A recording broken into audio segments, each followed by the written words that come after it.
A jagged shard of glass sliced open my forearm as the heavy red bricks smashed through my design studio's front window.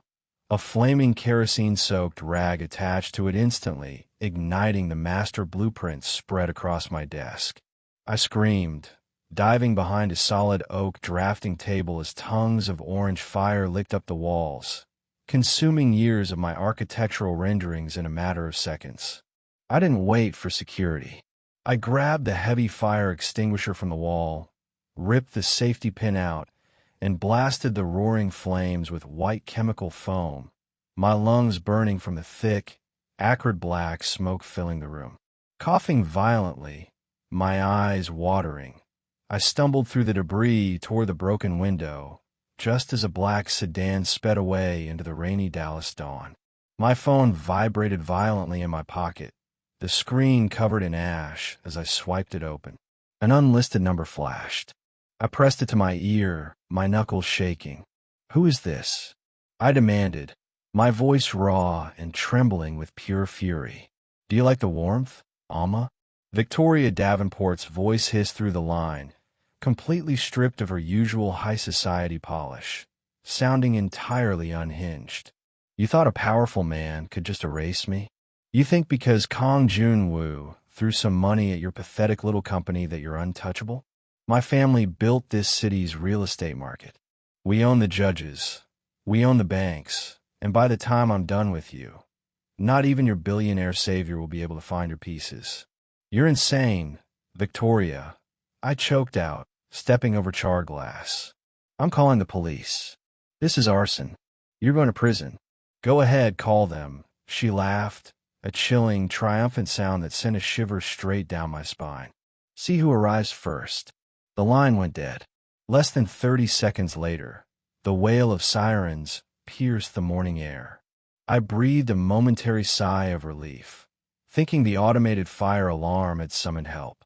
2 blue and white police cruisers screeched to a halt over the curb, their flashing lights painting the smoky studio in strobe cuts of red and blue. But the officers didn't draw fire axes. They drew their firearms, hands where I can see them.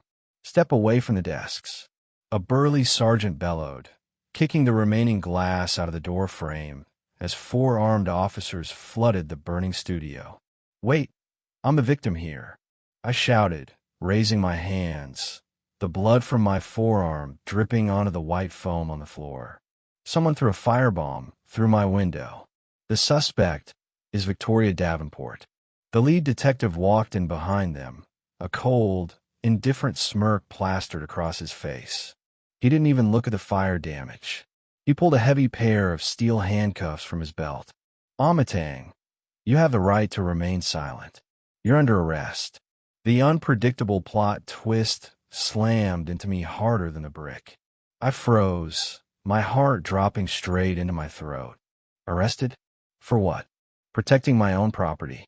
For grand larceny, fraud, and international corporate espionage, the detective said, stepping forward and violently wrenching my arms behind my back. The cold steel snapped tightly around my wrists, biting into my skin. "The corporate board of Gene Global just filed a federal injunction against you. They have digital signatures proving you siphoned proprietary logistics data during your trip to South Korea last year. You're going away for a very long time, Ms. Tang." "That's a lie," I screamed, struggling against his grip as tears of absolute frustration and terror blurred my vision. "Kang Jun Woo owns Gene Global. He would never authorize this. Call him right now." "Mr. Gene isn't the only person on the board, sweetie," the detective whispered maliciously in my ear as he dragged me out into the pouring rain. "And right now, his own mother just signed the warrant." The metal chair in the interrogation room was freezing against my skin. I sat alone for 2 hours, the damp emerald silk of my gown from the night before clinging to me like a shroud, the dried blood on my arm throbbing with a dull, persistent ache. Every illusion of safety I'd felt while walking hand in hand with Jun Woo out of that ballroom was completely shattered. I was right back to where I started, isolated, framed by a wealthy elite who viewed me as an anomaly to be eliminated and buried under a system designed to protect people like Victoria. If you've ever been blamed for something you didn't do while the real culprit got away with it, drop a comment right now and tell me how you survived the unfairness. The heavy iron door clicked open. I braced myself for the detective, but instead, a tall, elegant woman dressed in a pristine white Chanel suit walked in. Her silver hair was perfectly coiffed, her expression carrying the sharpness of a diamond glass cutter. Behind her stood two high-priced corporate attorneys. I recognized her instantly from international financial magazines. It was Park Min-young, Jun Woo's mother and the fierce matriarch of the jean business empire. "Leave us," she commanded the officers with a subtle wave of her hand. The detectives exited without a word, closing the door behind them. She sat across from me, looking at my stained dress and bleeding arm with absolute disgust. "So, you're the little tourist who used a cheap umbrella to trap my son." "I didn't trap anyone, Mrs. Park," I said, lifting my chin, refusing to let her see the terror clawing at my throat. "Your son tracked me down. I didn't even know his real name until last night." "Do not insult my intelligence, Ama," she said, her voice dropping to a dangerous, quiet purr. "My son is a romantic fool who thinks a momentary act of kindness in a rainstorm means something. But I am a realist. A girl from your background, drowning in corporate restructuring debt, magically crossed paths with the head of a trillion-dollar conglomerate. You targeted his vulnerability when he was weak. And now, you have managed to manipulate him into buying out your pathetic company and destroying a multi-million-dollar underwriting contract with our local partners." "Victoria Davenport framed me," I said, leaning forward, the handcuffs rattling loudly against the metal table. "She set fire to my studio this morning. She is using your board to target me because her ego was bruised last night." I did not care about Victoria Davenport or her petty high school grudges, Park Min-young replied coldly, leaning back. "But the Davenports are our gateway into the North American real estate market." Jun Woo's emotional outburst last night jeopardized a decade of strategic planning. I will not allow a single, insignificant architect to disrupt the legacy of the Jean family. "So you framed me for espionage?" I choked out, hot tears of rage finally spilling over my eyelids. "You used your own company's data logs to destroy my life? Does Jun Woo know you're doing this?" Jun Woo is currently on a private flight to Seoul, thinking he is attending an emergency board meeting I orchestrated to get him out of the country. She smiled, a ruthless, bloodless expression. "By the time his plane lands in 12 hours, you will have already signed a confession. Your company will be liquidated into our assets, and you will be facing a 15-year federal sentence. He will be told you took a $50 million settlement and ran." The sheer scale of the trap left me completely breathless. They had planned everything with surgical precision. She signaled to her attorney, who slid a thick, leather-bound document across the table, along with a heavy gold pen. "Sign the confession, agree to a permanent non-disclosure agreement, and leave the state of Texas forever," the attorney stated flatly. "Do it, and Mrs. Park will ensure your sentence is suspended to probation. Refuse, and we will dismantle you piece by piece in a federal court where your voice will never be heard." I stared at the gold pen. My entire body was trembling. Everything I had built, my reputation, my business, my dignity, was balanced on the edge of a knife. I looked at the matriarch's icy eyes, realizing that if I signed this, I would lose my life anyway. I would become the fraud they claimed I was. If you want to see if Ama signs the paper or holds out until Jun Woo discovers the truth, hit that subscribe button right now, because the real corporate warfare is about to explode. I snatched the heavy gold pen, slammed it against the steel table until the metal casing snapped in two, and hurled the broken pieces straight at the corporate attorney's chest. "I am not signing your lies," I spat, my voice ringing with a fierce, burning defiance that made both lawyers instinctively recoil. You can bring 100 corrupt detectives and 1,000 fake charges, but I built my name from nothing, and I will not let you bury it to save your precious real estate portfolio." Park Min-young's face hardened into a mask of pure, murderous rage. She slowly stood up from her chair, leaning across the table until her icy glare was inches from my face. "You arrogant little nobody. I was offering you a drop of mercy. Now, I will personally ensure you spend the next 15 years rotting in a federal penitentiary where the overhead fluorescent lights suddenly flickered violently and died, plunging the interrogation room into pitch blackness. Before the guards outside could react, the electronic lock on the heavy iron door whined, a loud mechanical click echoing through the dark. The lights snapped back on, but they weren't the harsh white glare from before. They were the dim, blue emergency backups. At the exact same moment, the massive two-way mirror on the wall hummed, the reflective tint vanishing to reveal a high-definition digital display screen. The unpredictable plot twist hit the room like a sonic boom. On the screen was the interior of a luxury private hangar right here in Dallas, and standing directly in front of the camera, looking like an absolute god of vengeance, was Kang Jun Woo. He wasn't on a flight to Seoul. He hadn't been fooled by his mother's fake board meeting.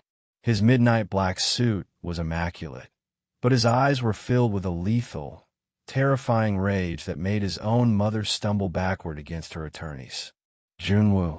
Park Min-young gasped, her perfect composure shattering in an instant. "What is the meaning of this? You were supposed to be over the Pacific. Did you really think I wouldn't monitor my own company's security logs, mother?" Jun Woo's voice boomed through the interrogation room speakers, cold and heavy as iron. "The moment you authorized a federal espionage injunction using my digital signature, my personal security team intercepted the alert. I never boarded that plane. I stayed right here to see exactly how far you would go to destroy the woman I love. She is a criminal, Jun Woo." His mother shrieked, pointing a trembling finger at me. "She is a parasite targeting our family. Her company is bankrupt, and Ama's company is fully funded by my private capital, which you have absolutely no control over." Jun Woo cut her off, his eyes shifting to me on the screen, softening into an intense, protective warmth that made my chest swell with hope. "Are you hurt, Ama?"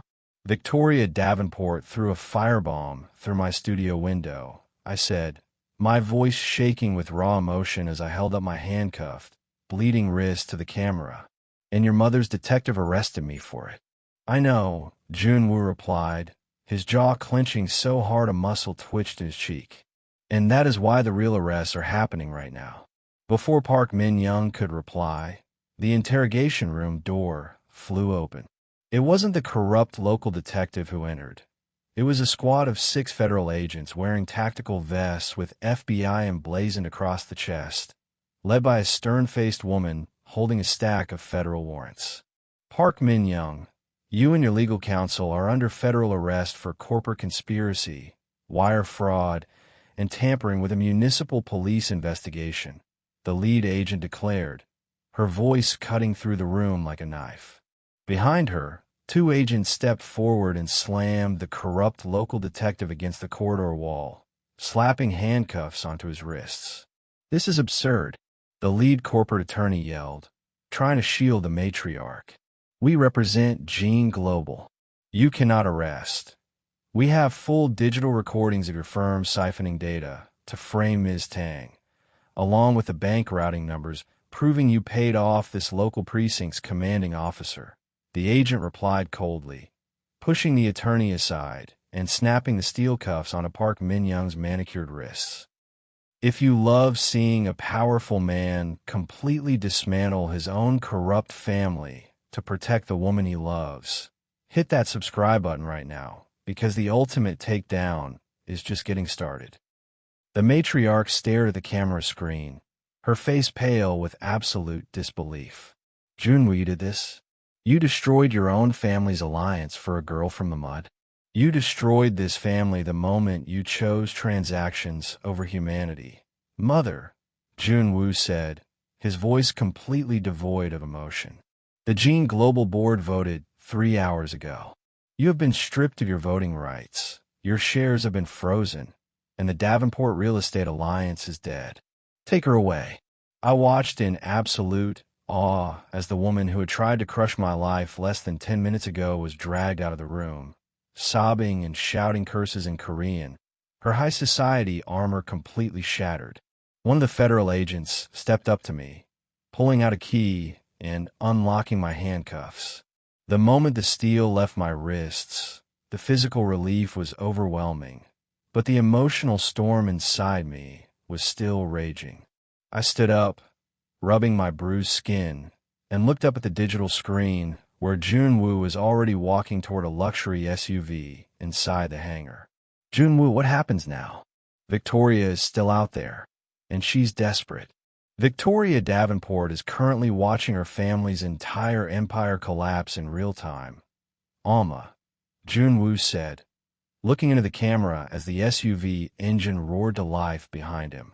"My team just shorted every single Davenport asset on the New York Stock Exchange. But she isn't your problem anymore. I am outside the precinct. Walk out the front doors. I'm bringing you home." The screen went black. I didn't waste a single second.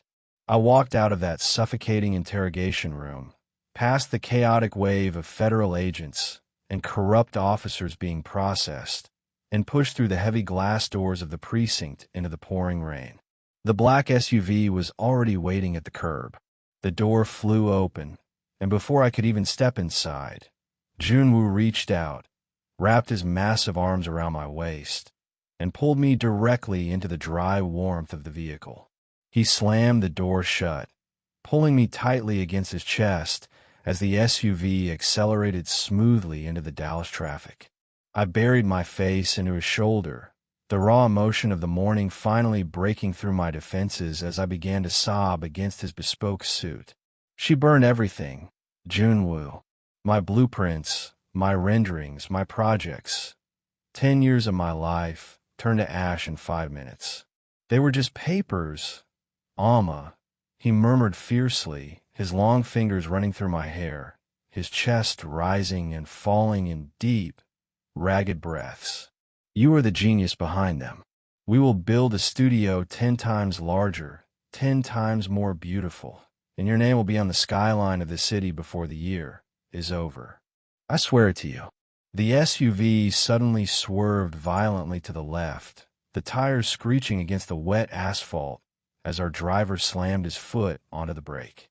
I gasped, flying forward against the front seat, as Jun Woo threw his arm across my chest to shield me. "What's happening?" Jun Woo demanded, his voice instantly snapping back into that terrifying, cold authority. "Sir, the traffic grid is completely locked down," the driver shouted, his eyes wide as he stared through the rain-slicked windshield. "The digital navigation system just glitched. All the traffic lights of the intersection turned green at the same time. There's a multi-car pileup ahead. And wait. There's a vehicle accelerating directly toward our rear bumper." I spun around in my seat, my heart stopping entirely as I looked through the back window. Roaring through the blinding rain, its high beams blinding us, was a massive, heavy-duty armored pickup truck. It wasn't slowing down. It was gunning the engine, the chrome grille aimed directly at our chassis like a battering ram. And sitting behind the wheel, her eyes wild, her face twisted into a maniacal, bloodthirsty grin as she steered the truck straight toward us, was Victoria Davenport. "If I'm going down, Ama, you're coming with me." Her voice suddenly exploded through the SUV's Bluetooth audio system. She had hacked into our vehicle's local frequency. "You took my status. You took my family's fortune. I'm going to erase you from this world. Brace yourself." Jun Woo roared, throwing his entire body over mine to shield me as the massive truck slammed into our rear bumper with the force of a bomb explosion. Metal groaned and tore as the 3-ton armored pickup smashed into our rear bumper, sending our luxury SUV spinning out of control across the slick, rain-drenched overpass. My head whipped back against the headrest a scream tearing from my throat as the world outside transformed into a dizzying blur of gray rain and concrete barriers. Jun Woo locked his arms around me, burying my face against his chest as the vehicle slammed violently against the guardrail, sparks exploding across the side windows like a twisted firework display. The tires finally gripped the asphalt with a sickening screech, stalling the SUV sideways across the Tulane Bridge. "Ama, look at me, are you okay?" Jun Woo demanded, his hands framing my face, his breath coming in ragged, furious gasps. I could see a thin line of blood trickling from his hairline, but his eyes were completely clear, burning with a desperate intensity. I'm fine, I choked out, coughing against the dust of the deployed side airbags. "But she's backing up. Jun Woo, she's going to hit us again." Through the cracked rear glass, the blinding high beams of Victoria's truck reversed 20 yards, the massive engine roaring like a caged beast as she lined up her next strike. She was going to T-bone us, pushing our stalled SUV straight over the edge of the 100-foot drop into the highway below. "Drive! Get us out of here!" Jun Woo shouted to the front seat, his voice vibrating with absolute authority. But the driver didn't hit the gas. Instead, a heavy, soundproof steel privacy partition suddenly slid up from the console, snapping into place with a mechanical thud and completely trapping Jun Woo and me in the rear cabin. I lunged forward, pounding my fists against the reinforced glass. "What are you doing? Open the door." The unpredictable plot twist shattered whatever illusion of control we had left. The digital dashboard in the back seat flashed red as a synthetic voice chimed. "System override. Autonomous lockout initiated." Through the tinted partition glass, I saw the driver slowly turn his head. He wasn't looking at the road. He pulled a black electronic jammer from his jacket, slapped it onto the dashboard, and turned to look straight at us through the tiny viewport.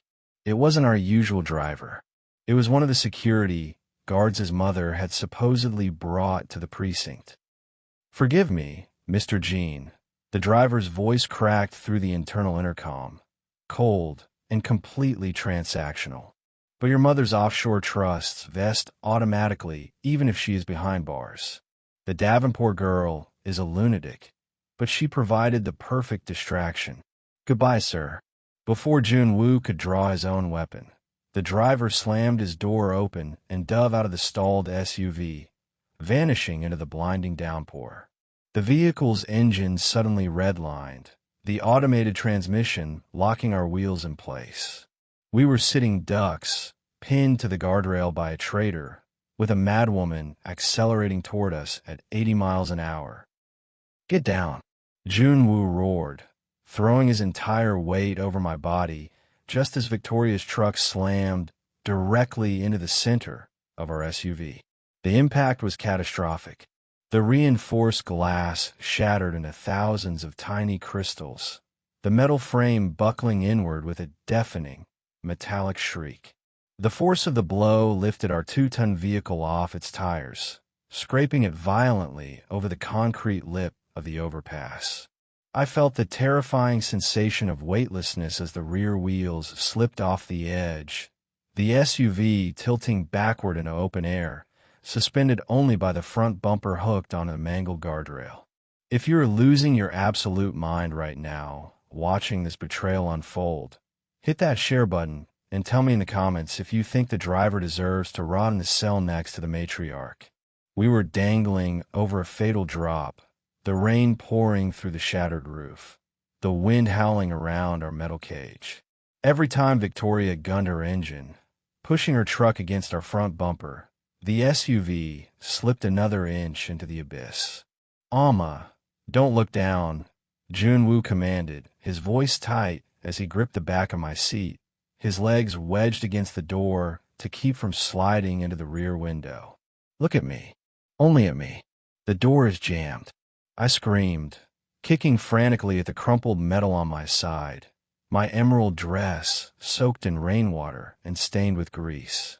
"Jun Woo, the frame is warped. We're trapped inside. We are not dying here," he said, his eyes locking onto mine with a fierce, unbreakable resolve. He reached into his coat, pulled out a compact, heavy-duty tactical glass breaker, and began slamming it against the reinforced partition separating us from the front seat. I spent 10 years in a corporate prison waiting for a single piece of real humanity. Ama, I'm not letting a bitter high school bully take you away from me the day I finally found you. On the third strike, the partition spiderwebbed. Jun Woo smashed his elbow through the cracked glass, ignoring the sharp shards cutting through his sleeve, and reached through the opening to grab the manual override lever under the driver's steering column. Outside, Victoria's face was pressed against her windshield, her hair wild, laughing hysterically as she shifted her truck into reverse to give herself enough runway for one final, fatal ram. Die together, then. Her voice shrieked through our cracked speakers. Let's see how much her millions are worth at the bottom of the concrete. Ama, I've got it. Jun Woo yelled, his fingers catching the wire. He pulled hard, and the electronic locks on our side doors popped open with a sharp click. Jump! I screamed, grabbing his hand as I threw my weight against the crushed door. The metal gave way by just 2 feet. I squeezed through the gap, tumbling out onto the wet, vibrating asphalt of the overpass just as the headlights of Victoria's truck rushed toward us like twin suns. Jun Woo was right behind me, his massive frame clearing the door just as Victoria's truck made impact. The sound was like a bomb going off. Her armored bumper smashed into the front of our SUV, shearing the remaining metal off the guardrail. With a horrific groan, the luxury vehicle slipped entirely over the edge, plunging downward into the dark highway below before exploding in a massive fireball upon hitting the empty tarmac. Victoria's truck didn't stop.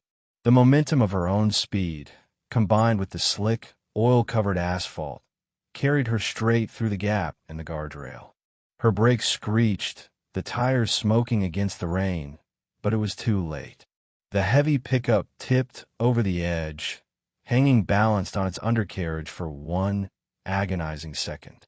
Victoria screamed, her hands slamming against the glass as she looked through the windshield down at the inferno below. With a final, sliding crunch, the truck flipped over, plunging into the darkness after our vehicle. A second explosion rattled the overpass, a pillar of thick black smoke and orange fire rising up through the gap into the rainy sky. I lay flat on my stomach on the wet concrete, gasping for air, the rain washing the blood and ash from my face. My body was shaking so hard my teeth clicked together. I looked over at the empty space where the guardrail used to be, the heat from the fire below radiating against the cold rain. Ama, a low, strained voice called out through the dark. I spun around on my knees, my heart stopping as I saw Jun Woo lying a few feet away.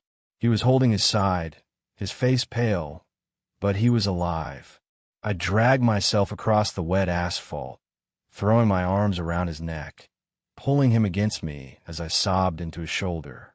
The raw emotion of the survival, the absolute terror of the last 5 minutes, washed over me in waves. "I got you," I cried, kissing his wet cheek, my hands trembling against his back. "We're alive. Jun Woo, we made it." He held me tightly, his fingers digging into the fabric of my gown, his breath stabilizing against my neck. "I told you," he whispered, a weak but victorious smile touching his lips. "Nobody touches what is mine."